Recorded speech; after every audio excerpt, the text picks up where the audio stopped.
ಕೊರಟಗೆರೆಯಲ್ಲಿ ಮೊಮ್ಮಗನನ್ನು ಸರ್ಕಾರಿ ಶಾಲೆಗೆ ಬಿಟ್ಟು ಮನೆಗೆ ಹೋಗುತ್ತಿದ್ದ ವೃದ್ಧೆಗೆ ರಾಜ್ಯ ಹೆದ್ದಾರಿಯಲ್ಲಿ ದ್ವಿಚಕ್ರ ವಾಹನ ಡಿಕ್ಕಿ ಹೊಡೆದಿರುವ ಘಟನೆ ನಡೆದಿದೆ. ಕೊರಟಗೆರೆ ತಾಲೂಕು ಚೆನ್ನರಾಯನದುರ್ಗ ಹೋಬಳಿ ಜೆಟ್ಟಿ ಅಗ್ರಹಾರ ಗ್ರಾಮದ ರಾಜ್ಯ ಹೆದ್ದಾರಿಯಲ್ಲಿ ಅಪಘಾತವಾಗಿ ವೃದ್ಧೆಯ ಕಾಲು ಮುರಿದಿದೆ.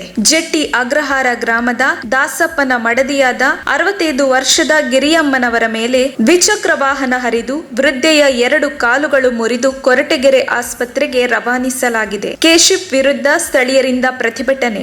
ಜೆಟ್ಟಿ ಅಗ್ರಹಾರ ಗ್ರಾಮದ ರಾಜ್ಯ ಹೆದ್ದಾರಿಯಲ್ಲಿ ತಿಂಗಳಿಗೆ ನೂರಾರು ಅಪಘಾತ ಆಗುತ್ತಿವೆ. ಅಪಘಾತವಾದಾಗ ಮಾತ್ರ ಪೊಲೀಸರು ಬರುತ್ತಾರೆ. ಅಪಘಾತವಾದಲ್ಲಿ ಸತ್ತವರ ಕುಟುಂಬದ ನೋವು ಕೇಳೂರು ಯಾರು ಎಂದು ಸ್ಥಳೀಯರು ಆಕ್ರೋಶ ವ್ಯಕ್ತಪಡಿಸಿದ್ದಾರೆ. ರಸ್ತೆ ಉಬ್ಬು ನಿರ್ಮಾಣಕ್ಕೆ ಸ್ಥಳೀಯರ ಆಗ್ರಹ.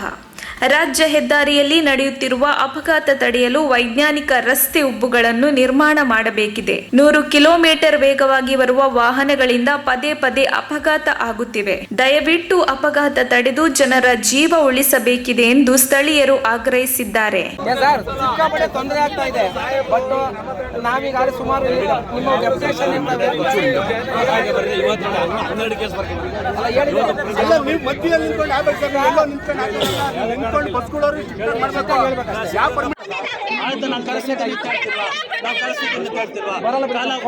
ಬರ್ಲಿಲ್ಲ ಅಂತ ನಾನು ಹೋಗಲ್ಲ ಇಲ್ಲಿಂದ. ನಮ್ಗೂ ಅವಕಾಶ ಕೊಡೋ ಸ್ವಲ್ಪ ಟೈಮ್ ಕೊಟ್ರೆ. ಗಂಟೆಗಟ್ಟಲೆ ಸಾಲಾಗಿ ನಿಂತ ವಾಹನಗಳು. ಅಪಘಾತ ಆದ ಸ್ಥಳದಲ್ಲಿ ಸ್ಥಳೀಯರು ವಾಹನ ತಡೆದ ಪರಿಣಾಮ ಕಿಲೋಮೀಟರ್ ಉದ್ದಕ್ಕೂ ವಾಹನಗಳು ನಿಂತಿವೆ.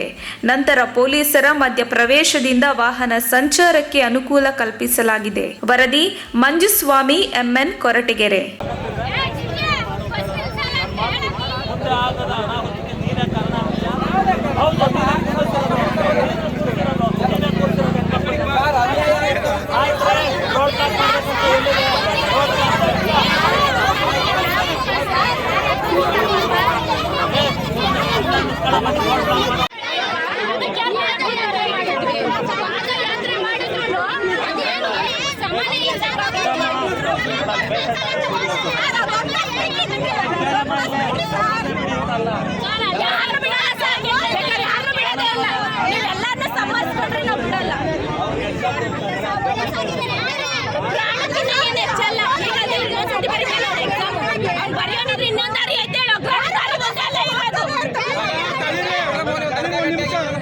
ಸಾವಿರಾರು ಜನ ಸತ್ತು ನಾಶನ ಆಗ್ತಾವ್ರೆ. ನಮ್ಗೆ ಗಮನಿಸ್ಬೇಕಂತ ಕೇಳ್ಕೊಂಡ್ರಿ, ಸಿಗ್ನಲ್ ಹಾಕ್ರಿ ಅಂದ್ವಿ, ಏನು ಇಲ್ಲ. ಯಾರಾದ್ರೂ ಸತ್ತಂಗ್ ಮಾತ್ರ ಪೊಲೀಸ್ ಇಲಾಖೆ ಬರ್ತೈತೆ, ಲಾಠಿ ಚಾರ್ಜ್ ಮಾಡ್ತೀವಿ ಅಂತ ಬೆದರಿಕೆ ಹಾಕಿ ಇಲ್ಲಿ ಯಾವ ಕಾನೂನು ನಮ್ಗೆ ಅನ್ಯಾಯ ಆಗ್ತಾ ಐತೆ ಹೊರತು ನ್ಯಾಯ ಕೊಡಿಸ್ತಾ ಇಲ್ಲ.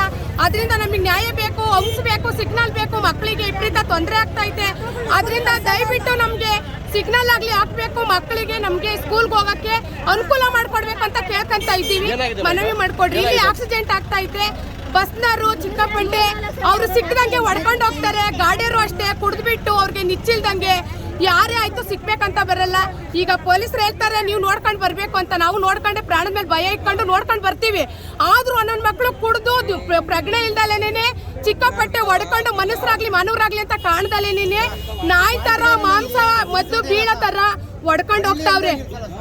ಇವಲ್ಲಿ ಮಾಂಸ ಮದ್ದು ಬಿದ್ದು ಕಾಲು ಕೈ ಮುರ್ಕೊಂಡು ರಕ್ತ ಸೋರ್ತಾ ಇದ್ರು. ನಾಯಿ ಬಿಕಾರಿ ನಾಯಿ ತರ ಬಿದ್ದಿದ್ರು. ಇಲ್ಲಿ ನ್ಯಾಯ ಕೊಡ್ಸಾರ ಯಾರು ಇಲ್ಲ ಸರ್. ನಮಗೆ ನ್ಯಾಯ ಬೇಕು, ನಮ್ಗೆ ಗಮ್ಸ್ ಬೇಕು, ಸಿಗ್ನಲ್ ಬೇಕು. ನಮ್ಮ ಮಕ್ಕಳು ಓದಕ್ಕೋಸ್ಕರ ಅವಕಾಶ ಮಾಡ್ಕೊಡ್ಬೇಕು ಅಂತ ಕೇಳ್ಕೊಂತ ಇದ್ದೀವಿ. ವರ್ಷಕ್ಕೆ 200-300 ಆಕ್ಸಿಡೆಂಟ್ ಆಗ್ತಾ ಇದೆ. ಇಲ್ಲಿ ಬಸ್ಸು ನಿಲ್ಸಲ್ಲ. ಈಗ ಕೊರಟಗೆರೆಗೆ ಕಾಲೇಜ್ ಹುಡುಗರು ಹೋಗ್ತಾವ್ರೆ, ನಿಲ್ಸಲ್ಲ. ನಮಗೆ ಟೈಮ್ ಇಲ್ಲ, ನಮ್ಗೆ ಎಕ್ಸ್ಪ್ರೆಸ್ ಅಂತ ಹೇಳಿ ಹೋಗ್ತಾವ್ರೆ. ಇಂಥ ಆಕ್ಸಿಡೆಂಟ್ ಆದಾಗ 3 ಗಂಟೆ ಕಾಲ ಆಗ್ಲಿ 4 ಗಂಟೆ ಟೈಮ್ ಆಗ್ಲಿ ಇಂಥ ಪ್ರತಿಭಟನೆ ಮಾಡಿದಾಗ ಮಾತ್ರ ಬಸ್ ನಿಲ್ಲಿಸ್ತಾರೆ. ಅದೇ ಕೊರಟಗೆರೆಯಲ್ಲಿ ಕಾಲೇಜ್ಗೆ ಹೋಗೋವಾಗ ಮಕ್ಕಳನ್ನ ಹೆಣ್ಮಕ್ಳು ಅಂದಲೇ ಈ ನಮ್ಮನ್ನು ತರ ಕೈಯಲ್ಲಿ ಹಾಕಿ ದಬ್ತಾರೆ. ಅದನ್ನ ತಡಂಕ್ಲು ಮಾಡ್ಬೇಕು. ಯಾವುದೇ ಮಕ್ಕಳಾಗ್ಲಿ ಬಸ್ಗೆ ನಿಲ್ಸಿ ಮಕ್ಕಳನ್ನ ಸ್ಕೂಲ್ ಮಕ್ಕಳನ್ನ ಹತ್ತಿಸ್ಕೊಂಡು ಬರ್ಬೇಕು ಅಂತ ಕೇಳ್ಕೊಂಡು. ಹೆದ್ದಾರಿನಲ್ಲಿ ಪ್ರತಿ ವಾರ ಪ್ರತಿ ದಿನಾನು ಬರೀ ಆಕ್ಸಿಡೆಂಟೇ. ಮೊದಲೇ ಈ ಒಂದು 6 ತಿಂಗಳು ವರ್ಷದಿಂದ ಬಸ್ಸೇ ಆಕ್ಸಿಡೆಂಟ್ ಆಗ್ಬಿಡ್ತು. ಎಷ್ಟು ಜನ ಪ್ರಾಣ ಹೀನಮಾನವಾಗಿ ಪ್ರಾಣ ಹೋಯ್ತು ಗೊತ್ತಾ. ಅವತ್ತು ಅಷ್ಟೇ ಬಂದು ಎಲ್ಲರೂ ಹಾಕಿಸ್ತೀವಿ ವಂಶು ನೀವು ಇದ್ ಮಾಡ್ತೀವಿ. ಪ್ರತಿದಿನ ಸಾಯ್ತಾ ಇರ್ತಾರೆ. ಎಲ್ಲಾರು ಬಸ್ ಆಗಿರೋರು ನಮ್ಮವ್ರು ಅಲ್ವಾ ಅಂತಾರೆ. ಅವರು ನಮ್ಮವರನ್ನೇ, ನಮ್ಮವ್ರಲ್ಲ ಅಂತ ನಾವ್ ಹೇಳಲ್ಲ. ಆದ್ರೆ ನಮ್ಮ ಅಕ್ಕ ಪಕ್ಕ ಮನೆ ಮಹಿಳೆಯರು ಸಾಯ್ತಾ ಇದಾರಲ್ಲ. ನಮ್ಮ ಮಕ್ಕಳು ಸ್ಕೂಲಿಗೆ ಬಿಡಕ್ ಬಂದಾಗ ನಮಗೆ ಸ್ಕೂಲಿಗೆ ಬಿಡಕ್ಕೆ ಅವಕಾಶ ಆಗ್ತಾ ಇಲ್ಲ.